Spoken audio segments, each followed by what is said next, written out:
Hey there, friends and followers. Today's video is all about water, but not just plain water. We're talking about water tests. I'll give you guys some information on what exactly they are and how they play a factor in your real estate purchase. Stay tuned.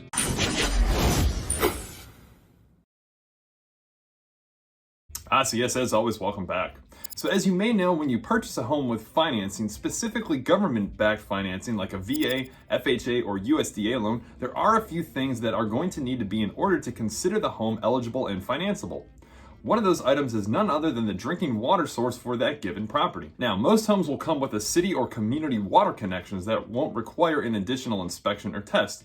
For those that don't, however, you'll need to prove to those financial institutions that the water is safe for consumption. Some common water sources that are going to require these sorts of tests are any sort of private well, shared well, or cistern. Here in the Sunshine State, an estimated 2.5 million Florida homeowners, or 12% of the population, rely on private wells for home drinking water and water consumption, per a study done by the Florida Department of Health in 2021. Now, at a location where a test is required, either a local health authority official or a licensed third-party professional will check whether your new property conforms to the city or county's regulations. Whereas some home inspection companies do offer this sort of test, it's usually done separate and not included in a general home inspection.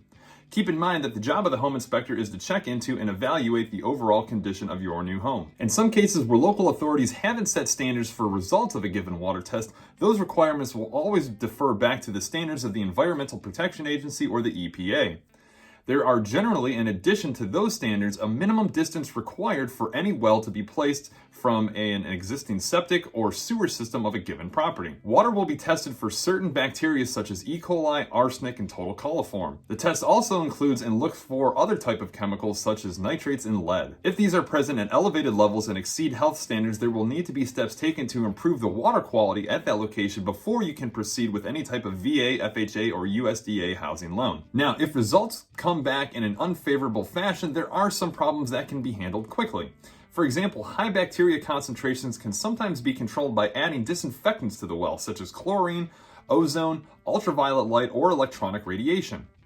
On-site treatment processes like disinfection, distillation, and filtration may remove the contaminants found in the well water. However, depending on the contaminant, the concentration, or the condition of the well, there is a possibility that you may need a new source of water or to drill a new well altogether. Now, considering that you've already closed on a home, or maybe you're thinking about putting a home on the market that utilizes a well for its main source of drinking water and water consumption, preventative maintenance is always going to be the best proactive approach, and in some cases, having a water test done prior to putting a home on the market can save you some headaches in the long run. It's always considered best practice to keep accurate records of any well maintenance, such as disinfection or sediment removal that may require the use of chemicals in your well. Avoid mixing or using any pesticides, fertilizers, herbicides, degreasers, fuels, or any other types of pollutants near your well. Also, another great tip is to check with your local health department or environmental agency to ensure activities or industries on or near your property are at a safe distance from your well. Well, there you have it, friends. That is a heads up on water tests and how they may play a factor in your next home sale or purchase.